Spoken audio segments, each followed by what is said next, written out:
Fortune, they say, is blind. But in the 16th century, Francis Bacon said, she may be blind, but she's not invisible. And so she wasn't invisible in my life. When I met my husband, I felt so lucky. I thanked my lucky stars. I not only got a wonderful, caring, loving, compassionate, bright, and funny companion, but I also got a family that I adored.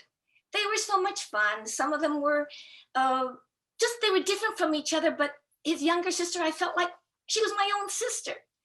And so things went on very fine.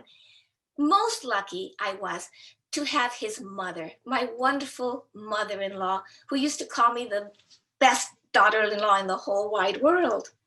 She had met her husband when she was in love with another Joe. But she was practical and she figured Joe could take care of them. He was going to be a good provider. And the other guy who wanted to woo her was going to be a minister, and she did not want to be a minister's wife. Joe, on the other hand, had gone to seminary and he did not want to be celibate. So they made a perfect couple. And I grew to love them very much. But as wonderful and lighthearted as Lulette was, her husband was quite the opposite. He was a curmudgeon with a capital C. If she said, look at this butterfly, he'd say, huh? If she'd say, oh, what a beautiful leaf, he'd say, dead. If she'd say, good morning, she'd say, what's so good about it? But as time passed by, I grew to really love Joe. And we got a really, really good relationship.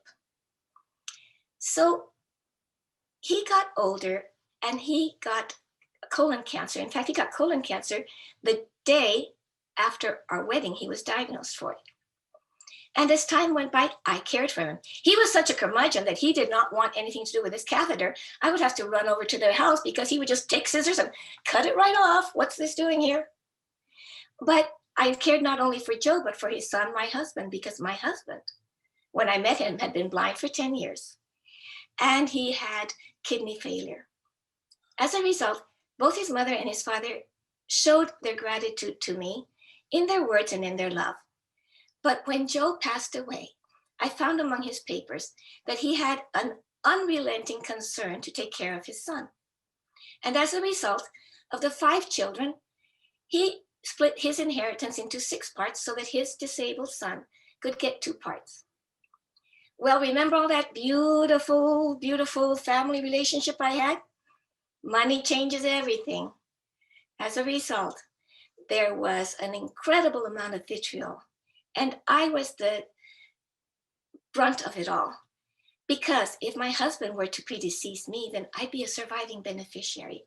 And instead of being the beloved in-law, I became the person who was not family. I became the person who had ruined their family and who had somehow contrived to get my in-laws to give my husband 2 shares. It was terrible. Don and I went into a quasi-depression, but I kept on bucking up. And at that time, I used to ride my bike to work. And from time to time, when I'd see clothing or things that people had spilled along the pathways, I would pick them up, take them home and wash them, and then donate them to charities, baby clothes, socks, jackets, all sorts of stuff. One day as I rode to work, I found a towel, picked it up, put it in my back rack. Another towel, picked it up, put it in my bike rack. When I got home from work, I put it in the laundry, and that weekend I washed it. I pulled the towels out of the dryer and said, Don, these are actually really nice towels that someone dropped on their way to the laundry. Maybe I'll keep these. They were Ralph Lauren. And I said, oh my gosh, Don, these have monograms. The day that I had found the towels, I had gone through a telephone call the previous night, which was so mean, so nasty, where I was told that because of my presence, their father was rolling in his grave, and I did not deserve to have anything to do with their mother or with any of them. So was it just my laptop? Yeah. So on the day that I took out the towels and I looked at them and I said, Don, they have a monogram.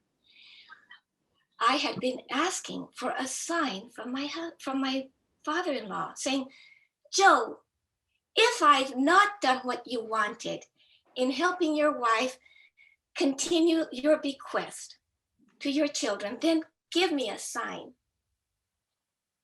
And when I saw the monograms, they had a J and a J and a middle S. My father-in-law's name was Joseph James Sliseski. So, whatever good or bad fortune may come your way, Hermann Hesse said, you can transform it. And I felt utterly transformed by that incredible sign that my father-in-law had sent. So I asked a friend of mine who's a mathematician, what are the chances? And she said 1 in 17,500. Maybe it wasn't luck. Maybe it was grace.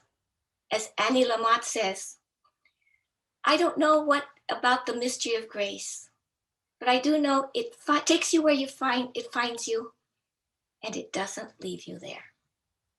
Thank you.